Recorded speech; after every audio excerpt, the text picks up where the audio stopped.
ಮದುವೆಯಾಗಿ ಕೆಲವೇ ತಿಂಗಳು ಹೊತ್ತಿರುವುದು 3 ತಿಂಗಳ ಗರ್ಭ.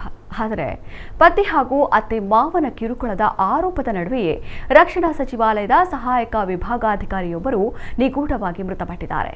ದುಪ್ಪಟ್ಟದಿಂದ ನೇಣು ಬಿಗಿದ ಸ್ಥಿತಿಯಲ್ಲಿ ಅವರ ಮೃತದೇಹ ಪತ್ತೆಯಾಗಿದ್ದು, ಇದೀಗ ಸಾವಿನ ಸುತ್ತ ಹಲವು ಅನುಮಾನಗಳು ಮೂಡಿವೆ. ಮಗಳ ಸಾವಿಗೆ ಅಳಿಯನೇ ಕಾರಣ ಎಂದು ತಂದೆ ಆರೋಪಿಸಿದ್ದಾರೆ. ಮೃತರನ್ನ ರಕ್ಷಣಾ ಸಚಿವಾಲಯದಲ್ಲಿ ಸಹಾಯಕ ವಿಭಾಗಾಧಿಕಾರಿಯಾಗಿ ಕಾರ್ಯನಿರ್ವಹಿಸುತ್ತಿದ್ದ 30 ವರ್ಷದ ನಾಜಿಯಾ ಖಾನಂ ಎಂದು ಗುರುತಿಸಲಾಗಿದೆ. ನಾಜಿಯಾ ಅವರು 2026ರ ಏಪ್ರಿಲ್ 11ರಂದು ಅಜಮ್ ಅಲಿ ಖಾನ್ ಅವರನ್ನ ವಿವಾಹವಾಗಿದ್ದರು.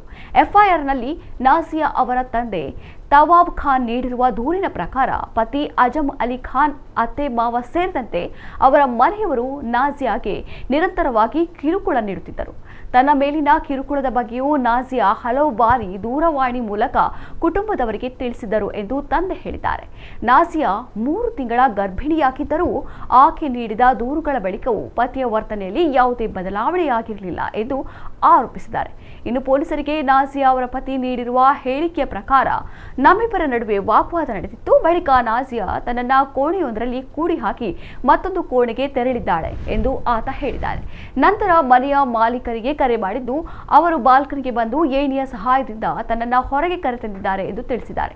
ಬಳಿಕ ಕಿಟಕಿಯಿಂದ ನೋಡಿದಾಗ ನಾಜಿಯಾ ಸೀಲಿಂಗ್ ಫ್ಯಾನ್ಗೆ ದುಪಟ್ಟಾದಿಂದ ನೇಣು ಬಿಗಿದ ಸ್ಥಿತಿಯಲ್ಲಿ ಕಾಣಿಸಿಕೊಂಡಿದ್ದಾಳೆ ಎಂದು ಪೊಲೀಸರಿಗೆ ಹೇಳಿಕೆ ನೀಡಿದ್ದಾರೆ.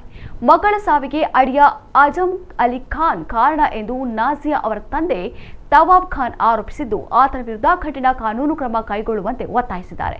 ಪೊಲೀಸರು ಪ್ರಕರಣ ದಾಖಲಿಸಿಕೊಂಡಿದ್ದು, ಸಾವಿನ ಕುರಿತು ಹೆಚ್ಚಿನ ತನಿಖೆ ಮುಂದುವರೆಸಿದ್ದಾರೆ.